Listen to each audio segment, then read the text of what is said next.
listening to Sweet Delay Radio.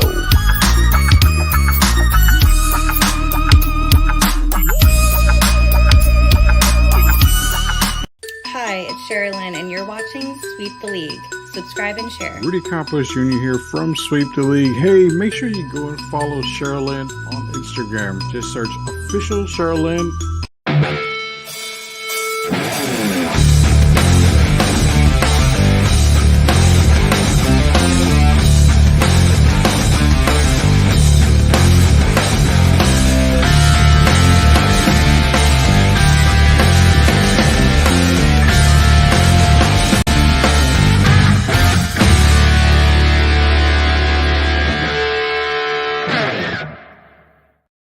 What is up, everybody? It's Rudy Campos Jr. It is Monday night. It's the Monday Night Delight edition of Sweep the League. How's everybody doing? Quick shout out. Hey, man, it's Monday night. Also, another special leaf kind of night here. We're getting with the original flavor today. I love all the flavors, man. Like I said, I've been drinking this for a while now. How about the weight loss and everything? Get yourself a special leaf tea. Shout out to everybody else out there, man. Burger Boy, Lids, La Cocina Taco Truck, the food truck, La Cocina Food Truck here in New Braunfels. Shout out to Mudslingers Coffee. Shout out to Jeff Garcia, Locked On Spurs.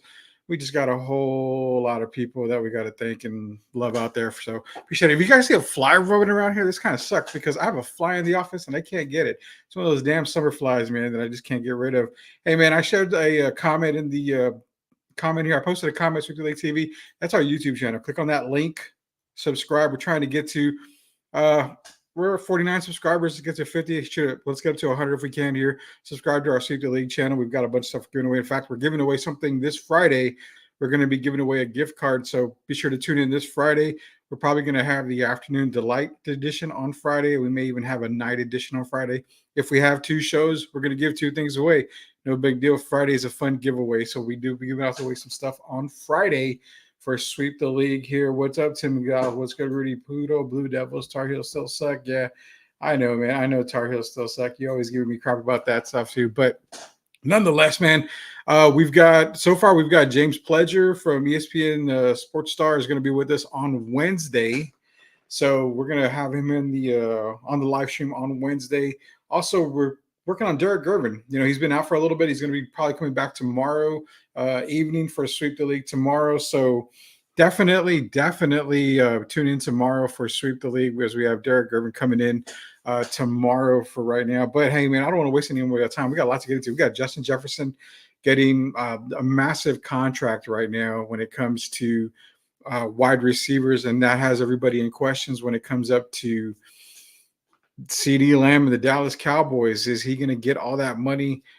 Who knows, man? Jerry's going to have to fork over that money sometime soon. Not only that, he's got to also understand that he's got to pay Dak Prescott. He's also got to pay Micah Parsons. A lot of mouths need to be fed in Dallas. So will CD cash in? Will CD hold out? I mean, that's the other question too. Knowing that Jefferson's got this contract extension, will CD Lamb hold out until he gets paid his money? We're going to look at that here in a little bit. Also, SEC predictions when it comes to college football. Texas. I've been saying I've had Texas favored in the SEC for a while now, even ahead of Georgia. Georgia's been dominant, as we all know, in the SEC. They're still going to be a playoff team. I think the SEC is going to get two teams in the playoffs right now. I feel it's going to be Texas and Georgia going into the college football playoffs next year, but I think Texas is the better team. They have the most talented roster coming in. I'm gonna let y'all know where we're gonna over the schedule. So I'm gonna let y'all know exactly where I feel Texas is gonna end schedule wise when it comes to their first season in the SEC. I saw the comments with Paul Finnbaum show about I can't remember his name, but he was saying that the Texas A&M Aggies are gonna have a better record and finish better than the Texas Longhorns. I don't see that at all. Also, nonetheless, the Caden Clark issue, I'm not going to get so much into what happened today, but we'll go ahead and get into the play itself with Kennedy Carter. Again, it's you're going to get my a little bit on that as well. I mean, game's a game. That's all I can really say when it comes to, and also NBA Finals talk. We'll get into the predictions here for the NBA Finals. I've been kind of giving y'all lately what's been what I've been feeling about Boston and Dallas. We're going to dive into a little bit more here, but nonetheless, let's get into a little bit. Let's get a little bit of talk here. So normally we like to start with, obviously Spurs talk and all that, but I'm going to start a little bit different here. Recently, we wanted to give a shout out here to Sweep the League, from Sweep the League to our former home, which was the Alamo City Podcast Network. I was tagged in it, so I'll mention it here. They hit up to 900 subscribers on their YouTube page, so definitely a good thing for those guys. Congratulations out there, to everybody at the Alamo City Podcast Network. They're hardworking guys, so always go and support them. But yes, I had a couple of people DM me on this subject, so I will just let it out. We are not a part of the Alamo City Podcast Network anymore, so we'll just leave it at that. And we wish them the best of luck and continue to support them and everybody else on the San Antonio Podcast Network as well. There's a lot of great podcasts out there. Subscribe to all the channels, man. Support everybody. We're here to support everybody, as many people as we can as well. So shout out to those guys as well. Nonetheless, man, let's go to break it down real quick. We'll break it down into some NBA talk here, NBA finals here on Sweep the League.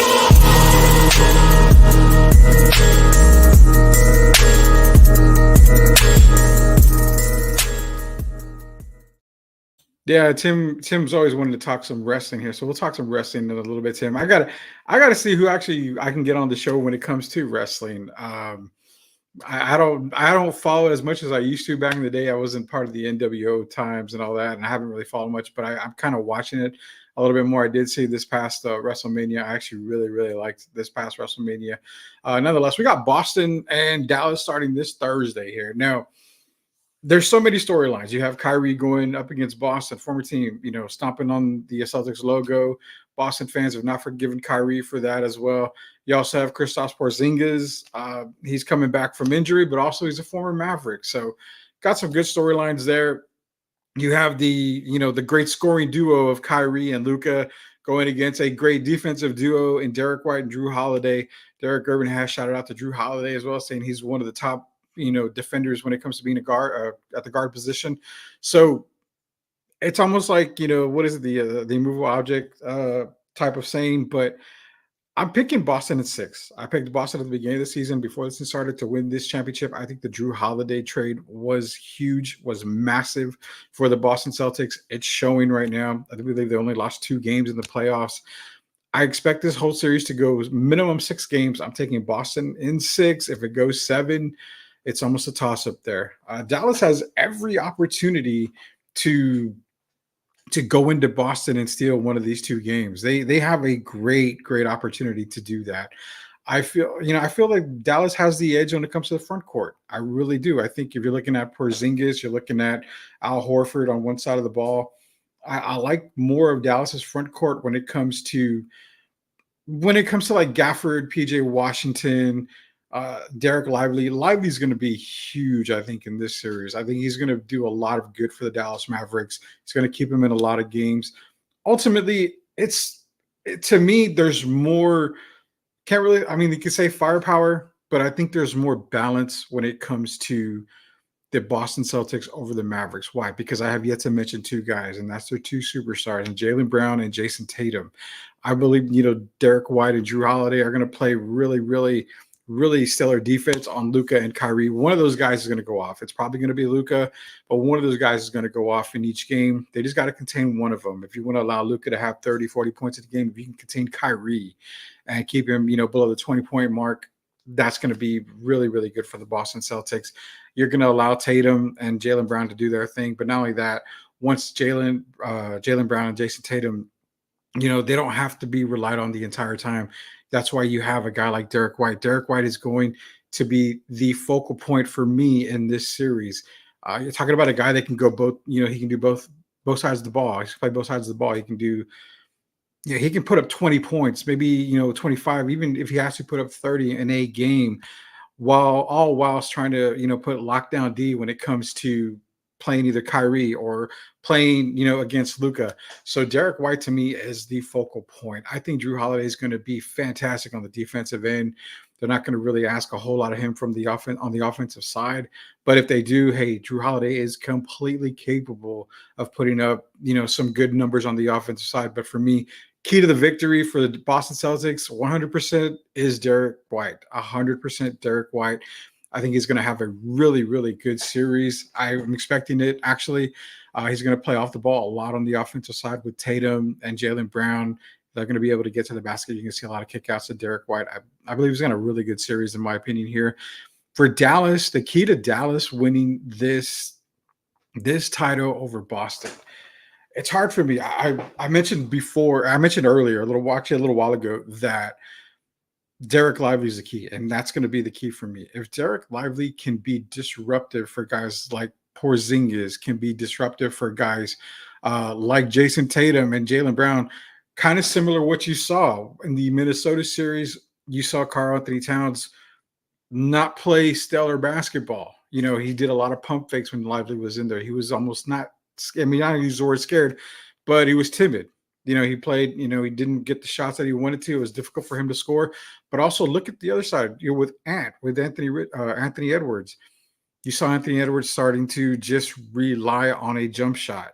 Now, yes, Tatum and Brown can't shoot the ball, but if these guys are not aggressive and it's because of Derek Lively, then we can possibly see the Mavericks coming out on top when it comes to the NBA Finals. So for me, the key to victory on the Dallas side, the player to watch is Derek Lively. Can he be disruptive the same way that he was in that Minnesota series? So key for Boston, player to watch, Derek White. For me, on the Dallas side, it's going to be Derek Lively. Funny, Derek, right? Derek and Derek on both sides there. Those are my keys to each team winning the NBA title. Now, Luka and Kyrie's going to have a series. Let's be real. It's revenge time. It's payback, in his opinion, in his mind. So I feel Kyrie's going to have a pretty good series. Luka's probably going to have a really, really good series. I just don't think it's enough. I think the defense that Boston plays in the backcourt to go along with the scoring, the 1-2 punch they have of Tatum and Brown, especially if you get a healthy Kristaps Porzingis back, that's just a lot for Dallas to overcome. Again, that's why they play the games. Could be wrong. No big deal. It happens. This is Rudy Campos Jr. This is Sweep the League. It's the Monday Night Delight edition of Sweep the League. Appreciate everybody joining in. Let's get to some of the comments here. JC's in here. Yo, go Mavs. Texas team support rules. Celtics fun to root for. I'm going green, but just like green, man, especially if the original, I'm going with the Boston green here. So give me the Boston Celtics in 6, like I've been saying, man. Thank you, Jason, for coming on. Leha, what's good, gents? Pinche money's Sagala Bolsita. I ain't watching the finals. Someone tell me who wins.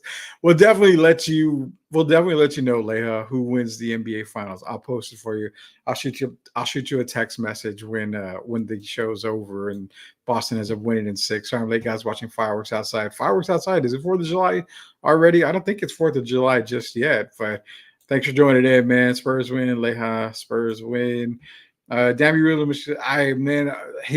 he's a former Duke Blue Devil, man, but he's in the NBA, so I let it go now 100%. Jacob, what fireworks they are popping off? Exactly. We don't know what fireworks they are. Hey, I did post something in the chat for those of you guys in there in the chat and those of y'all watching the stream. We have our YouTube channel. It's in the chat. It's pinned up. It should be pinned up to the top. So just go to the link, click that link, man. Subscribe to our YouTube channel. We're giving away stuff starting this Friday, so be sure to tune into the Friday edition, the Friday afternoon delight edition of Sweep the League. We might even be going the evening show as well, so we might have 2 shows. But either way, we're going to give away some stuff that day anyway. Rudy says that's 6. What's Vegas say? I don't know what Vegas says quite yet, but we'll look it up and we'll have it on for tomorrow's show to give you guys the odds. But if Vegas listens, they're going to listen to me, right? I mean, of course, I'm Kid Vegas when it comes to stuff like that. But again, Boston in 6 for me, guys. It's going to be Boston in 6, no doubt about it.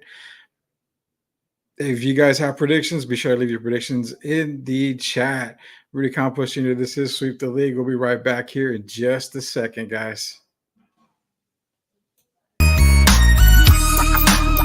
Hey, this is George Iceman Gervin, and you're listening to Sweep the League Radio.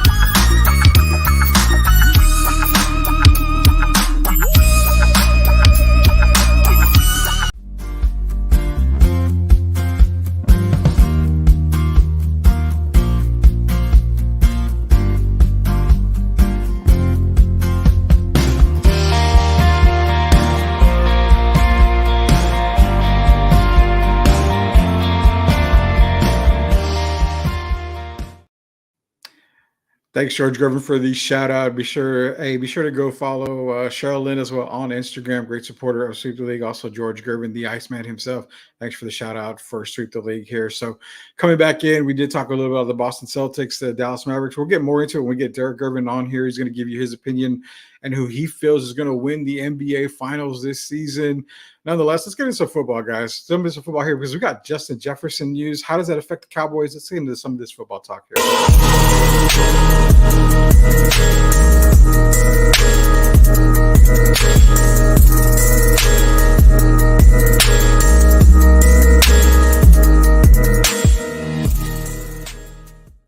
So Justin Jefferson, the Minnesota Vikings, signs a 4-year, $140 million deal. So $110 million of that is guaranteed. Obviously, 30 is going to be part of the incentives here. Where does that leave a guy like CeeDee Lamb? So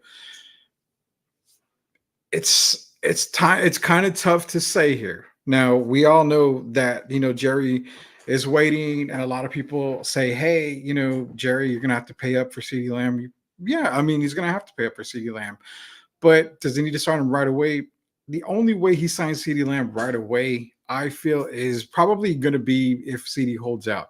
The chances of CeeDee holding out, possibly, I would say, I'm going to say probably 65% chance that he's going to hold out until he gets that contract. Look, he needs a contract extension. He wants to get paid. He wants to get that guarantee in case, hey, injuries do happen in the NFL.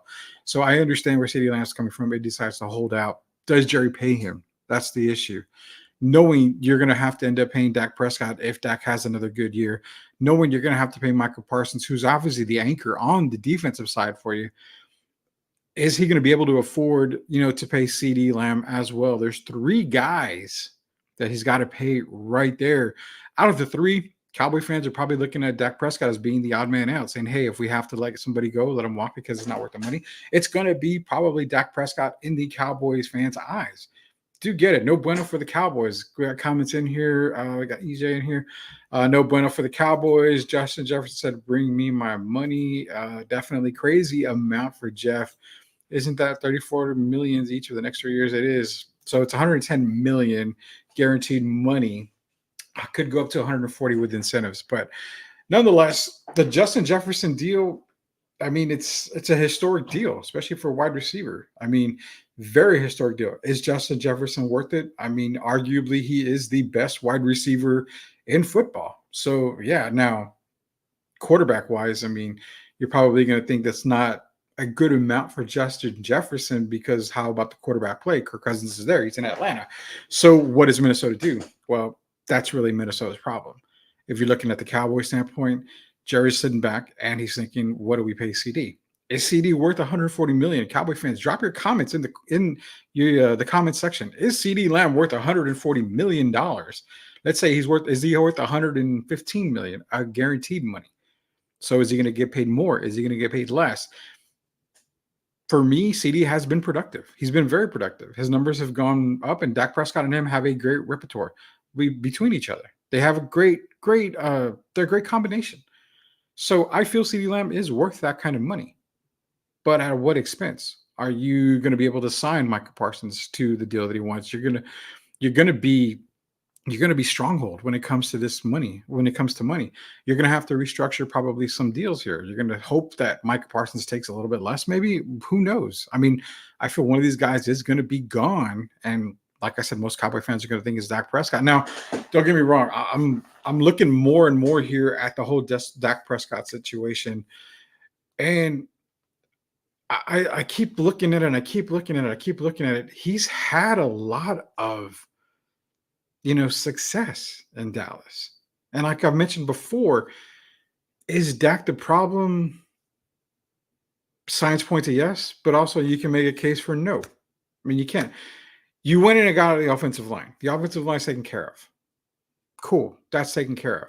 You still have a number 1 wideout. Good. You have Brandon Cooks as well. Number 2 wideout. Your tight end position is pretty solidified. Your running back position, that's the part that's going to be a killer for you. Zeke Elliott's not going to put up, crazy old school Zeke numbers. I mean, he's not going to be eating much this year. That's for damn sure. It's going to fall back on Dak Prescott a lot. But do you pay Dak Prescott along with CeeDee Lamb and along with Michael Parsons. That is the absolute 100% question in Dallas. And then also, when does CD get paid? Are we going to see CD get paid sometime this week? Look at what JJ does with the quarterback he has. He has had. The Cowboys are effed. They can't pay Dak, Lamb, and Parsons. Agree, like how. To me, like I said, you're going to pay 2 out of the 3. Odd man out is probably going to be Dak Prescott.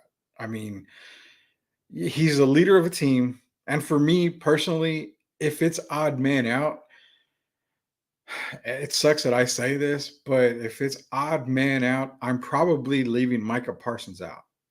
I've said it before, you're not going to find another quarterback when it comes to Dak Prescott.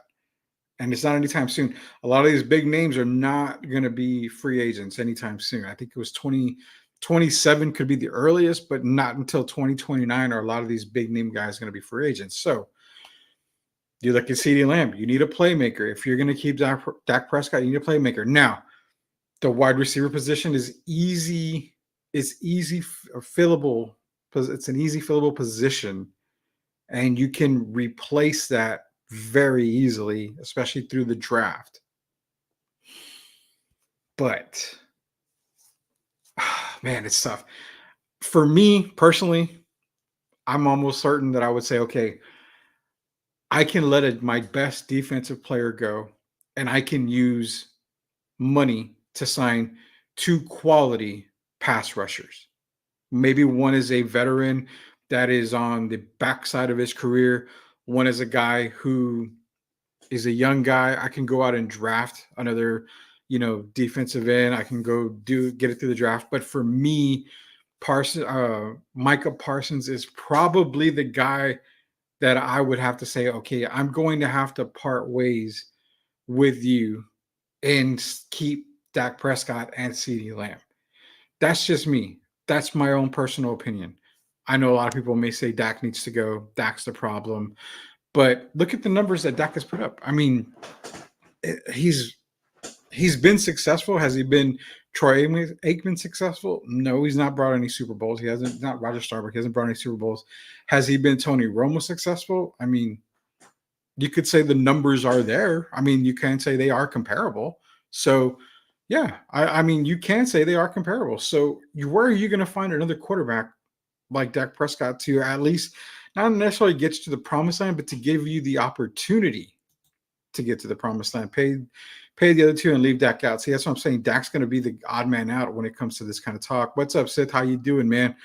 Let Dak walk. Lance has been killing it in the offseason. The whole Trey Lance thing, man, it's tough because Trey couldn't. It's weird because Kyle Shanahan, and he's not a quarterback whisperer by all means, but you've seen a lot of success with quarterbacks in a Kyle Shanahan ran offense. Trey couldn't get it done. It was so bad that you brought in Brock Purdy, Mr. Relevant himself, and he's the starting QB. That shows you the confidence they did not have in Trey Lance. And they just gave Trey away. They didn't want him in a Niners uniform anymore. So to say that Lance has been killing it in the offseason, it's the offseason, man. It's practices. It's OTAs. Don't put a lot of eggs in that basket just yet. There's reasons why other teams didn't trade for Trey Lance. There's a reason why the Niners don't want Trey Lance and didn't want Trey Lance. He's a backup, and I don't see him being any more than a backup. And if he is, hey, I'm wrong, and I'm going to be wrong more times than not. But I just do not see Trey Lance as being that guy. And Dak Prescott is a guy that has to stay. Besides that, Cooper Rush, we've seen Cooper Rush play. Again, Cooper Rush is not starting QB material. I love Cooper Rush. There was a time I wanted Cooper Rush in Atlanta, but I know Cooper Rush is not a starting quarterback. Just the same way I know Trey Lance is not a starting quarterback. Dak Prescott is the only guy right now for the Cowboys, and he should be the one guy for the Cowboys for the foreseeable future. Parsons to the Texans. Book it. Man, I have no idea, but if there is a team out there that definitely would make a run, it probably is Houston. 100%, 2 generational talents and a decent quarterback. Parsons, you can consider Parsons a generational talent. I agree with that. You can. I mean, he's He gets to the quarterback. He's quick. He makes plays, but you can find other receivers. Are they in ones? I mean, sometimes it takes a couple of years for a receiver to get acclimated to the NFL and he finds his niche and boom, he's gone. Then that happens right away. Sometimes they just don't work out. But I think you can find another receiver and another, defensive end, another, hybrid linebacker. You can find those guys, I think, a lot quicker than you can a quarterback. So if you want to keep Parsons, then you may want to let Lamb walk and go find yourself another number one.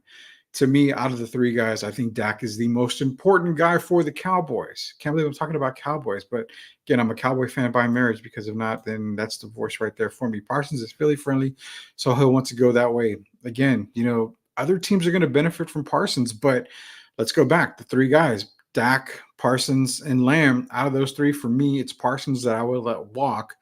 But I wouldn't be shocked if CD was the guy that let walk either. You can find one of those positions in the draft or somewhere. And if you're going to pay $110 million for a receiver, you can probably go get two viable receivers and give yourself a nice receiving core.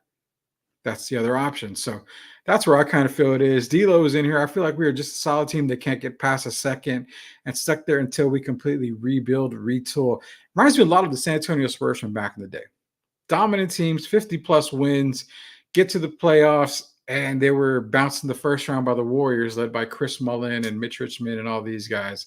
Or they get to the second round, and they're bounced by the Utah Jazz. Or, it reminds me of those Spurs teams. Good enough to be considered contenders. I mean, let's be honest. They are good enough to be contenders, and they could have been contenders if not for the Rod Strickland pass, but we won't get into that anytime soon. But they were just above average, below. They would fail in the playoffs. Not meet expectations in the playoffs, have high hopes going into the playoffs, but always just come up short. That's kind of where the Cowboys are falling in right now. They're in the what would you call it? Oh man. I mean, they're in the medium. They're not mediocre. They're just right in the middle of the pack, basically. They're right in the middle of the pack. So I would say that if you want to rebuild, let people walk. Do it through the draft. If you want to make a trade, I'm sure you can get some pretty good draft picks for a guy like CeeDee Lamb. I'm sure you could get some pretty good draft picks for Micah Parsons if you decide to do a trade. You're not having to worry about spending that kind of money. You can also get some good young core players in return for some of these guys. I don't think you'll ever get a Herschel Walker type of deal for either guy. I mean, that was just the great train robbery from the great trade robbery is what Jimmy called it from back end. But I think that you can, if you want to rebuild, definitely rebuild. I have no problems with seeing the Cowboys just rebuild and reload for the future. I mean, if you're stuck in that mediocre thing, you're not good enough to win the title, but you're not bad enough to suck in the NFL and get some high draft picks. Where are you left? I mean, you've got to make you. In other words, if you're on the edge of greatness and just completely terrible, you're going to have to get kicked on either side of the fence. You can't stay on the fence forever. You've got to make a move similar to what a lot of people think the Spurs need to do. Great question or great comment, Deal. Appreciate you joining in here. Trade them both and really go on the next 2 or 3 years. That's what I just mentioned. I mean, you could possibly trade both of these guys, keep Dak, get all of these guys, CD traded, Micah traded, get some draft picks in here, do the rebuild, start the retool process, see where it lands. I mean, you've got some great talent coming up in the 2025 draft. I'm actually working on getting one of my NFL mock draft guys here to talk for 2025 draft so we can maybe look into the future a little bit here. I know we haven't even started the 2024 season, but it's never too early to look at who the prospects are coming out there. But yeah, it's definitely a trade in there. Trey broke his leg. No, that's why they rocked with Purdy. Lance was overthinking everything after he came back. I say give this kid a chance. By all means, we need Lamb. Seth, again, it's the fact of who do you keep? Is it CD? Is it Micah Parsons? I've said it earlier. I'm one for letting Micah Parsons walk. And if you're going to let him walk, just trade him. Get something for him. But if you don't have anybody that's willing to trade for him and they just going to wait for the free agent market, which let's be honest, a talent like Micah Parsons, if he is on the trade block, then you're going to get a lot of teams that a lot of teams are not going to wait till he becomes a free agent and you let him walk. A lot of teams are going to want him now. Why? Because he can help you win now. And not only that, you could be outbid when it comes to free agency. So you want the guarantee you're going to trade for him. That's a good problem for the Cowboys to have.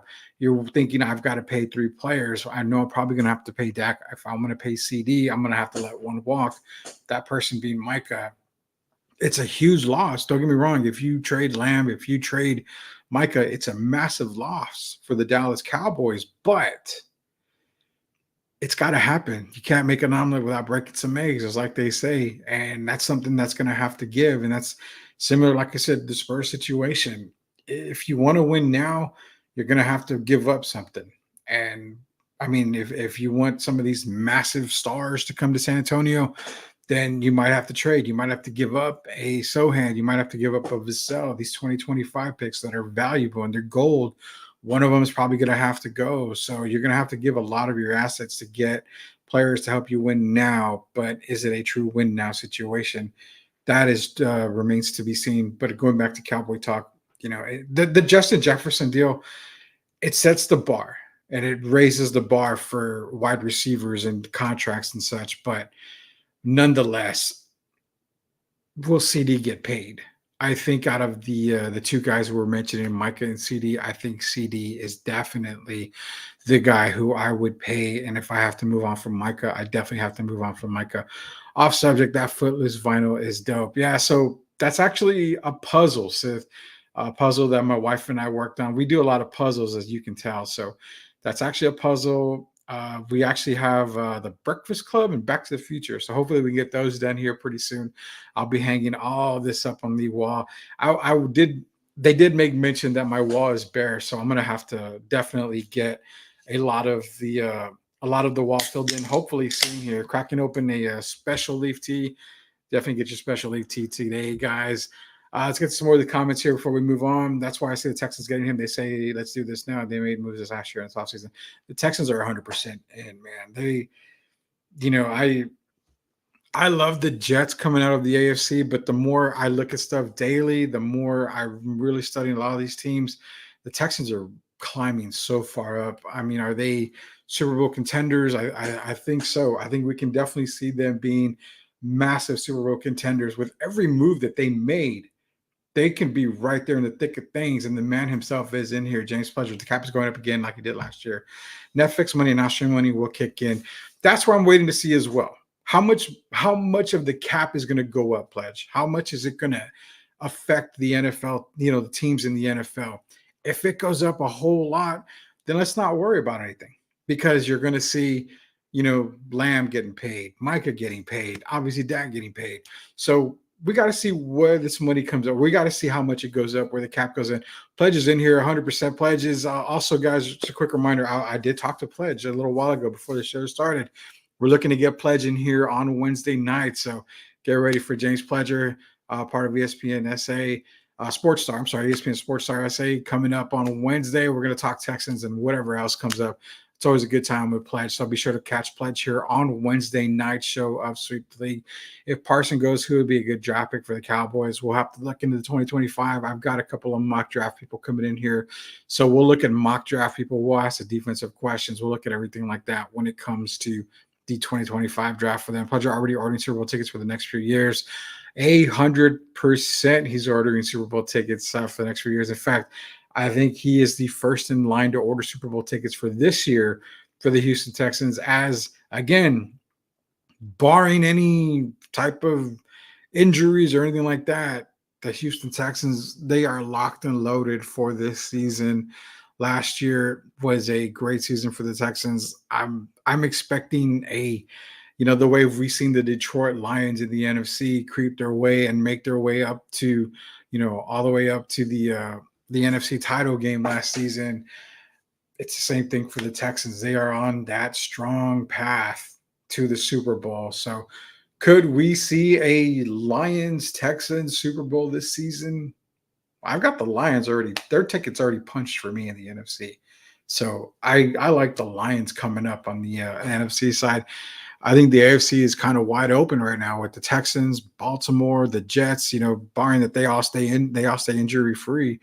We can never rule out Patrick Mahomes and the Kansas City Chiefs. I think the AFC is going to be massively good this year. There's going to be some good football in the AFC this season. Players with the laughing emojis. He's going to go watch the Chiefs get the three-peat. I don't know, man. I'm getting Texans Chiefs tickets at Arrowhead this year. That's going to be a fun game, man. We're talking NFL football here. Everybody in the chat, appreciate everybody joining me. We're sitting at 157 people on the live stream. Much love, everybody. Appreciate you joining me here. When we get back, we'll talk a little bit more NFL. Also, we'll talk about the whole Caitlin Clark issue. Where do I stand on that? A couple people have asked me. Well, we'll break it down here for you just a little bit. This is Sweep the League. Rudy Campos Jr. Be right back.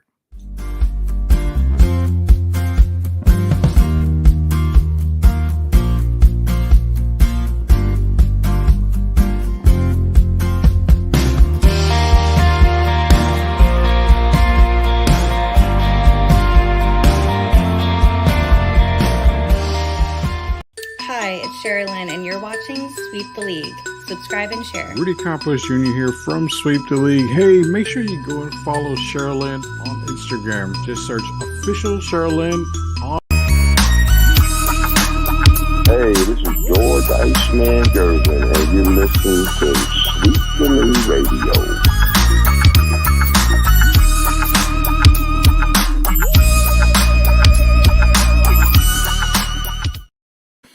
Welcome back to Sweep the League. It's Rudy Campos Jr. It is the Monday Night Delight edition of Sweep the League. Appreciate everybody in the chat, everybody participating. Love you guys.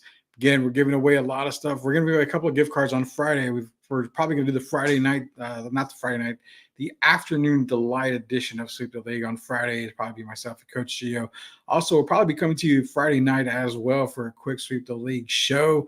We'll be giving away a couple of gift cards that day. So be sure to tune in. We've got everything from Mudslingers, Burger Boy. I mean, hell, I don't even live in San Antonio no more, but I know Burger Boy is still the place to go for hamburgers and everything like that, especially the loaded fries.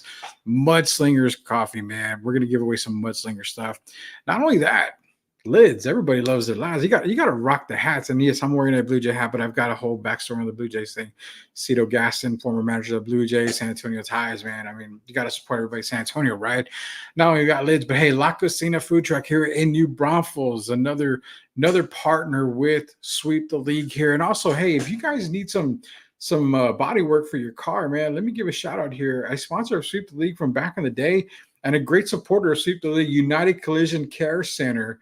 You want to contact Luis out there? Hey, man, he does repairs for all the local stars, all the way from Spurs to radio guys. So if you need anything done with your car, if you're in an accident, contact Luis, man. He'll hook you up right away. It's United Collision Care Center.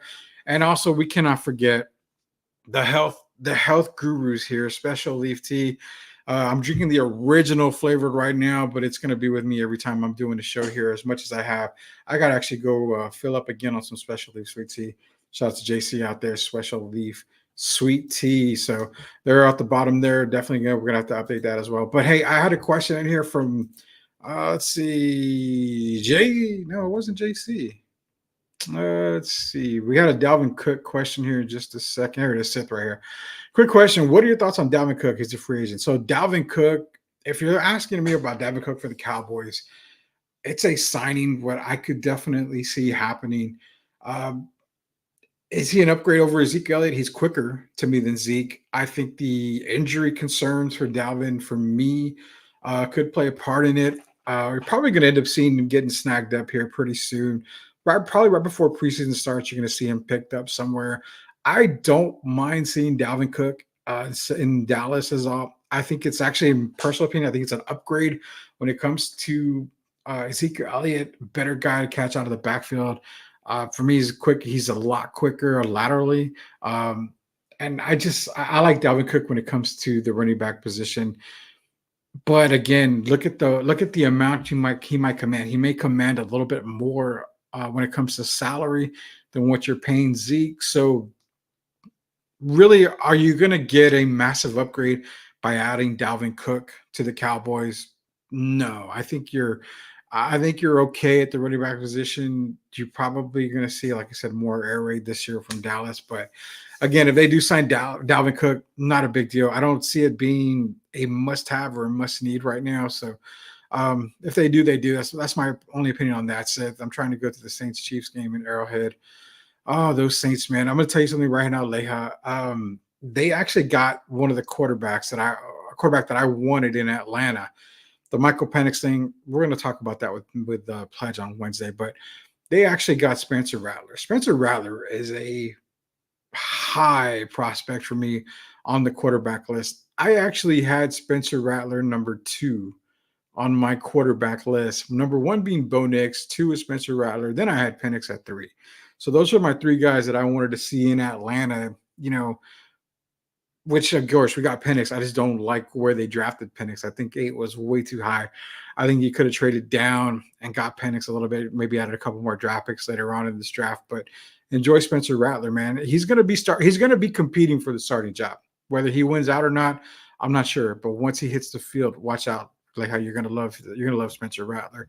Looked it up. Boston is a -22 rated to win it all. Well, I mean, Boston's Boston. Boston is going to Boston. Let's raise number 18 in the rafters. Hopefully I win one of the prizes. I want Lids cards. I see you in a lot of hats. So yes, hopefully you are one that is going to win one of the gift cards. I don't know if we're giving away a Lids gift card this Friday. We'll see. I'm going to have to reach into the bag and see what we have in there. But definitely tune in on Friday shows for the chance to win some gift cards here. Rudy, are we talking college football? Wow, yes, we are going to get to college football. That's going to be the last part of the game. I know you gigging them. But again, Texas, I think, is the better team when it comes to the Longhorns and the Aggies. We'll see where that stands, JC, and where do I think they land when it comes to SEC football. So what I'm going to do, man, I'm going to bring up the whole Caitlin, if you hear the video, I apologize, but let's see here. So let's get into this Caitlin Clark thing. Now, I'm not getting into what was said today on Pat McAfee show. I'm not worried about anything like that. But what I'm going to do is, of course, we're just going to do the replay on the show here. So obviously, you have Chicago and Indiana, the whole Caitlin Clark thing here. So you see Caitlin Clark get bodied there. And look, I see opinions from both sides. I see, people, this is not a part of the game. This is terrible. That's not a good look for the WNBA. I see the other side of the fence over here, and they say, well, you know what? You're a rookie. It's tough love. It's tough bats. It's basketball. I mean, it's a pro sport. You have to stay competitive. You have to be competitive. So I get that 100%. I agree with both sides. Is it a black eye on the sport? You could call it a black eye on the sport. Is it targeting? Yeah, you could say it's targeting as well on the sport, for the sport of WNBA. But on the other side, you're the number 1 pick. You are the one who's bringing all the eyes to the WNBA. You're bringing in more fans to the WNBA. So with all that being said, and again, this rookie class was very, very talented. I mean, Cameron Brink, Angel Reese. I mean, you got a lot of great players that are going to be lifting the WNBA for the future. I mean, definitely these people are going to these players are going to definitely help WNBA grow 100%. Do you need stars like Caitlin Clark? Yes. Just like you need stars like Cameron Brink, Angel Reese. You need a lot of these stars for the WNBA to be successful. But also, this is media stuff when it comes to a play like this. It gets everybody talking about the WNBA. Is it right? No. I don't think any cheap shot at any sport is right. But we see cheap shots all the time in the NFL. We see cheap shots all the time.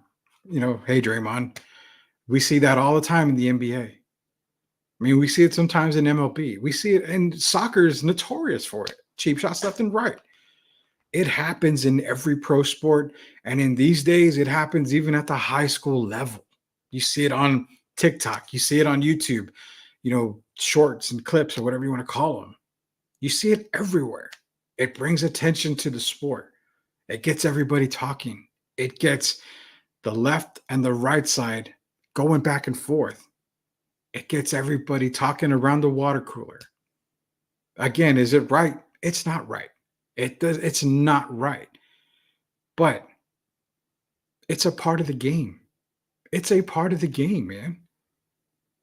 I mean, this isn't the first time. There was a play in Detroit when the Shock were playing the Sparks, and Candace Parker was a part of it. I can't remember the other girl that was actually there, but it's a part of the game. Now, where is my standing on all this? I have one issue with all of this. One issue with all of this. And before I get into that issue, let's get into here. All media is good media, question mark. We're talking about it. Everybody's talking about it. It's all across the media, you know? So is bad media good media? It is. To me, it is. Everything. We're talking about it. She's a certified yapper and flopper. Everybody, if you're at the pro level, you can ball. You're gonna talk trash. I mean, Larry Bird was one of the biggest trash talkers in the game. Did you think he didn't get cheap shotted? He did. He got a cheap shot every now and then. He even dealt probably a couple of them. This is nothing new. Nothing new to me at all. Really wait until next year. WNBA class is going to be loaded as well. So that's what I'm hearing too. A lot of WNBA classes, this year, this past draft and next year's draft is going to be loaded as well. So, I mean, we got a lot of great talent coming in. What if Wemby was done, Luke? What if Wemby was done, Luke, that because of the attention he was bringing? Let's see. What if Wemby was done like Caitlin due to the attention he was getting? That's a good question. That's a great question. I mean, you would see the uproar. It would be the uproar. Number one pick, and he's getting pushed around, cheap shot like that. But Pledge, where this is the concern part for me, and he brought it up to teammates, because when you got a cheap shot like that, now for all means, it was a cheap shot by all means. Yes, was it one to injure Caitlin Clark? It wasn't, super bad, like super hard, but it was a cheap shot. But it's the teammates. So Pledge, if that happened to Wemby, you best damn believe people are going to be running to his side and running to take on whoever it was and get in their face. Make a host think about it. That's defending your star player. What this kind of tells me is, does her Fever teammates believe in Caitlin Clark? Do they feel like she is a member of their team? Why? Because the very first thing that you should do is run your ass to anyone that does this and make a scene, cause an issue. Let them know this is not acceptable. You don't have to say that's our star player. You don't have to say that's the superstar. You don't have to say that's the face of the WNBA, the future of the WNBA. It's one word. Teammate. That's my teammate. Just like the armed forces, you go to war. You go to war with your brothers and sisters. You fight for one another. In the sports world, when you're a team, you fight for each other. You win as a team, you lose as a team, you respect each other. You may not have to like each other, but as long as you're teammates, you hold each other in high regard. You protect them. You protect your teammates, no matter what. Yeah, I've played sports before. I've had teammates I didn't like at all. But I'll be damn sure if I'm not going to let anybody mess with a teammate. I mean, this is the thing that people need to understand. Forget the play. Who gives a damn about the play? I'm worried about her teammates. Why didn't you stick up for her? Why weren't you there? As one of her teammates, and I'm sorry, I've got to get more acclimated with the WNBA, so that's my fault here. But I am getting more acclimated with it. But as her teammate is walking over to pick her up, there's a smile on her face. I don't get that. I don't get that at all. Instead of the smile, give me the dirty look. Go up to her. Say, what in the F are you doing? Back the F off. That's where it needs to be. That's the biggest question. It's teammates. Where were her teammates?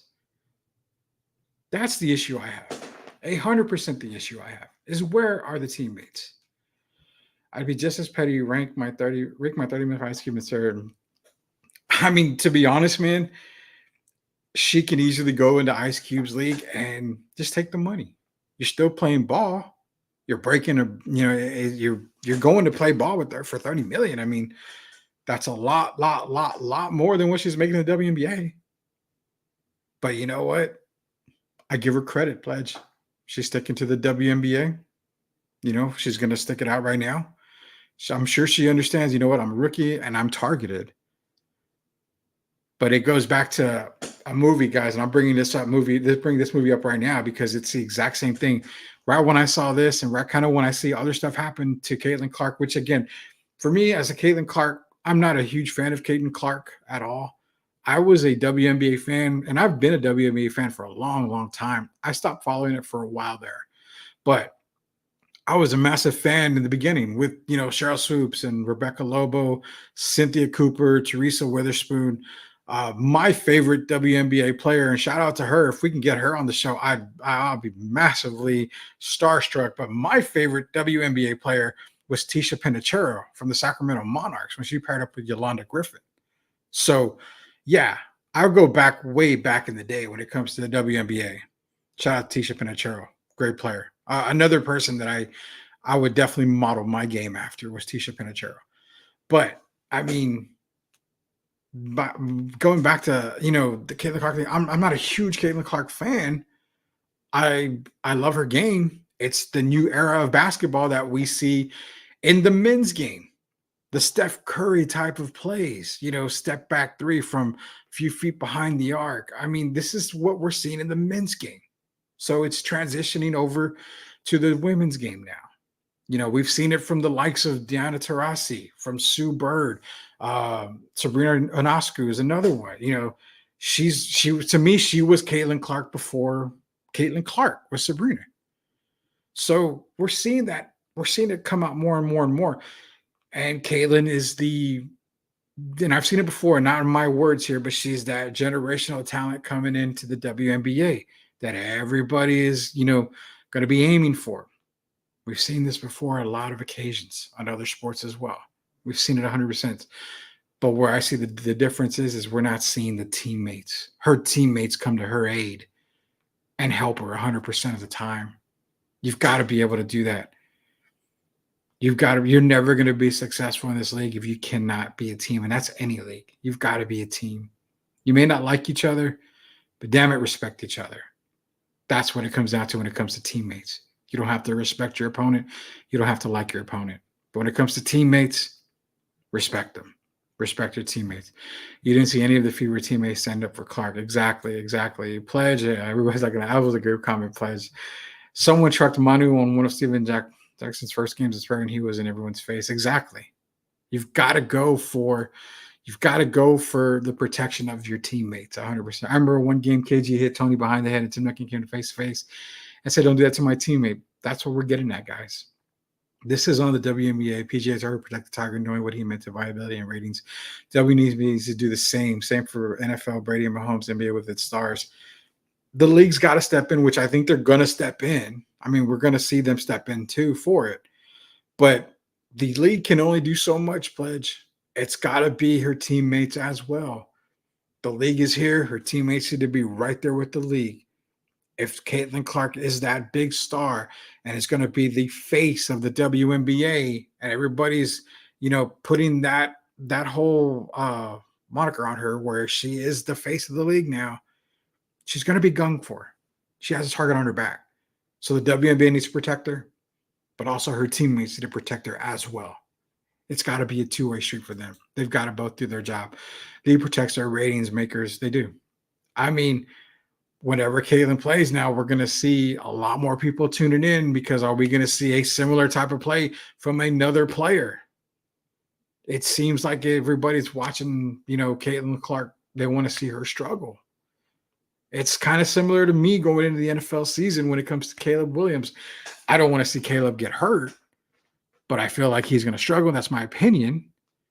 But I don't want to see him get hurt.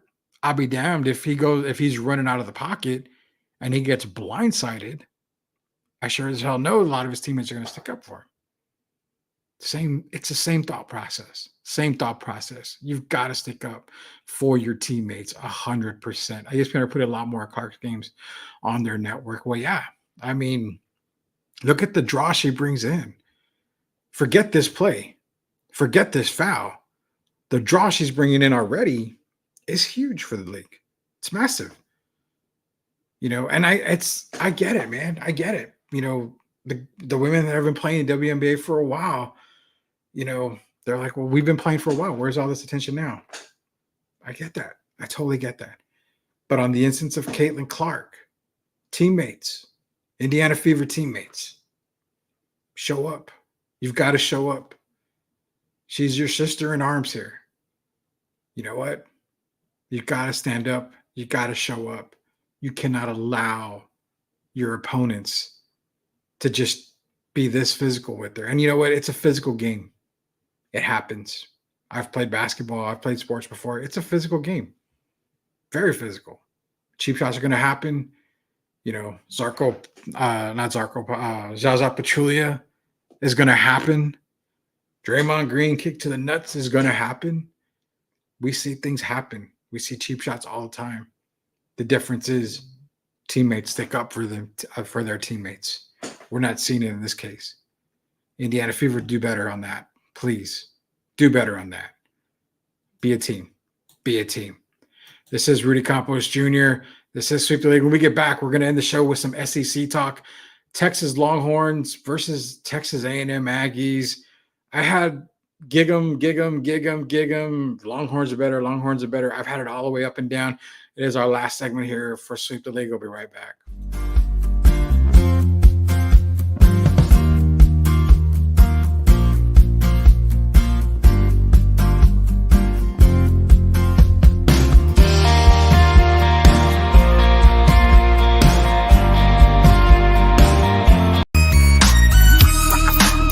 Hey, this is George Iceman Gervin, and you're listening to Sweet the League Radio.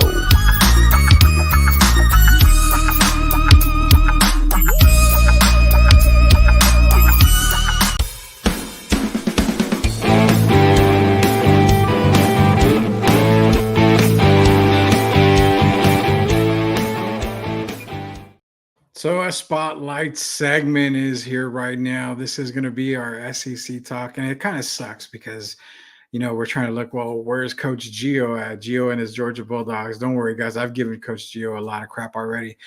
Telling him that Georgia is going to be the second best team in the SEC behind one Texas Longhorn squad. Now, going into the SEC for the first year for Texas and also Oklahoma. Let's not forget Oklahoma.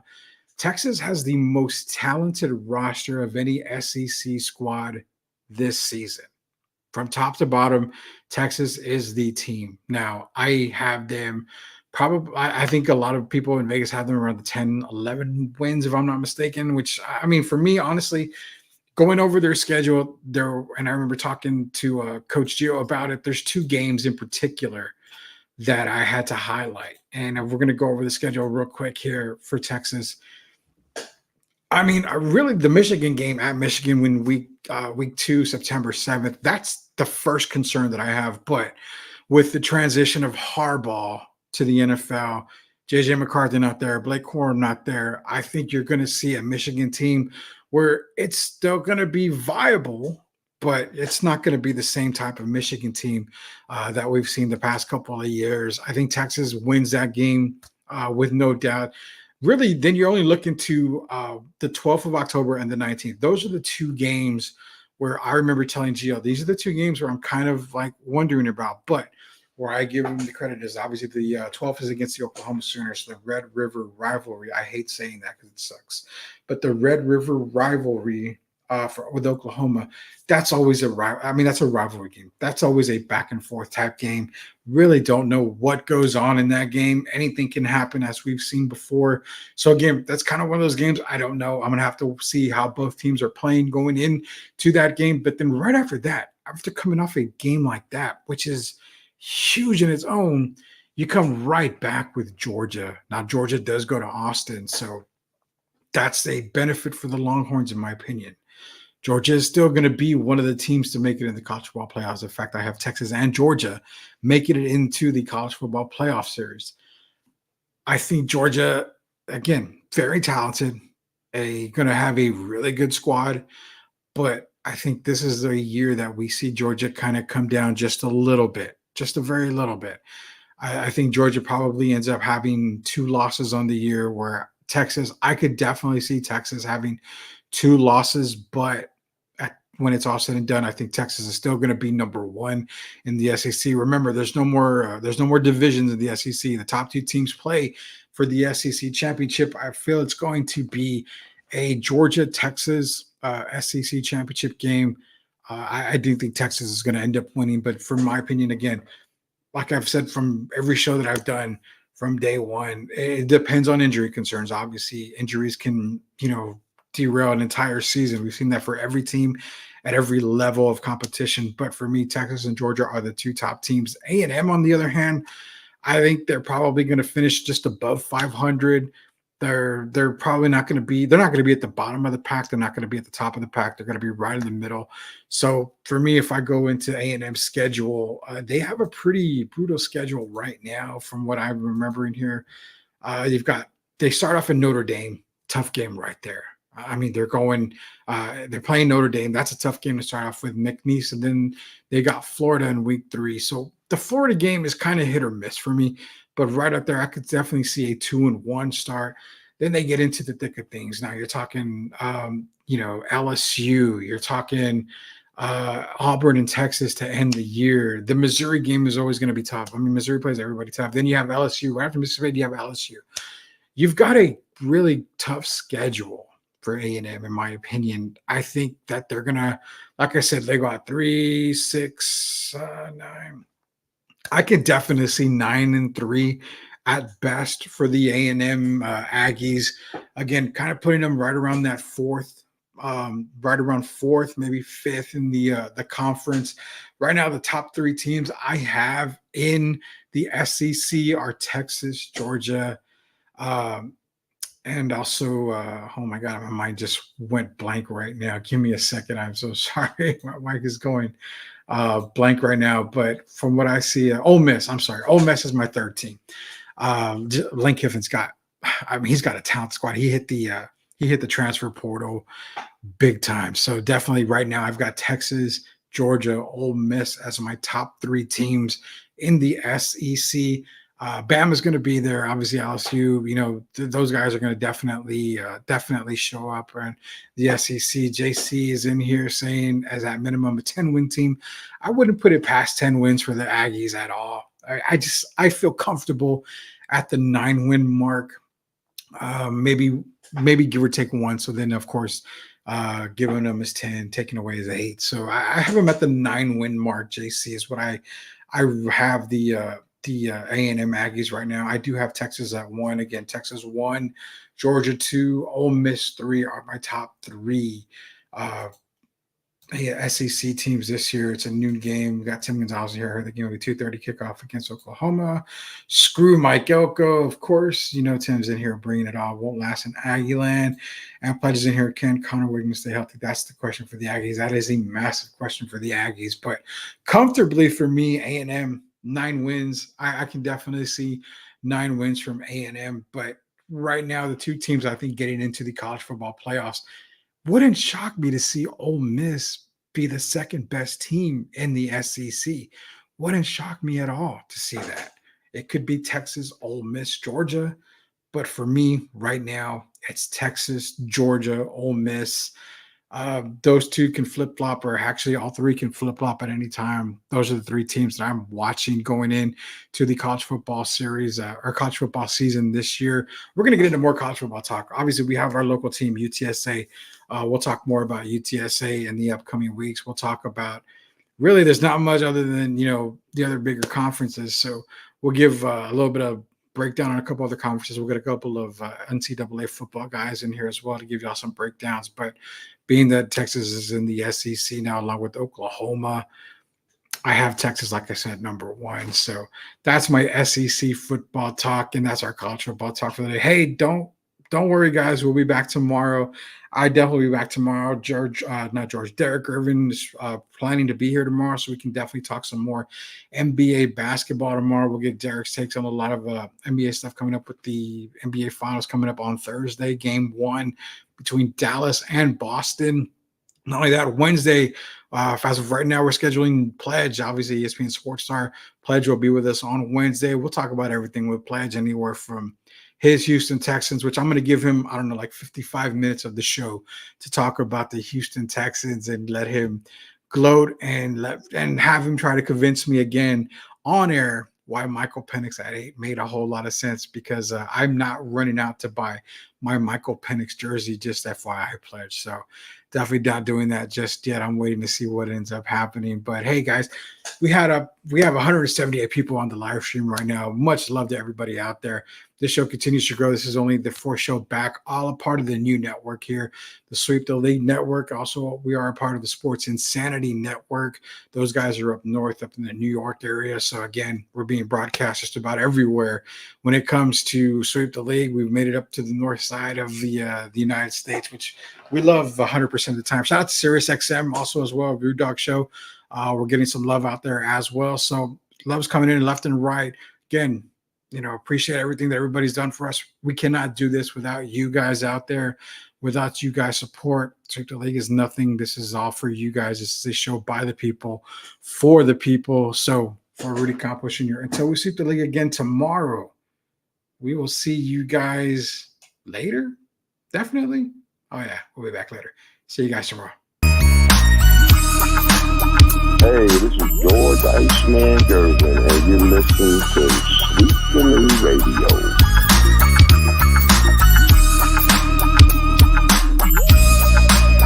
Hi, it's Sherilyn, and you're watching Sweep the League. Subscribe and share. Rudy Campos Jr. here from Sweep the League. Hey, make sure you go and follow Sherilyn on Instagram. Just search official Sherilyn on Instagram.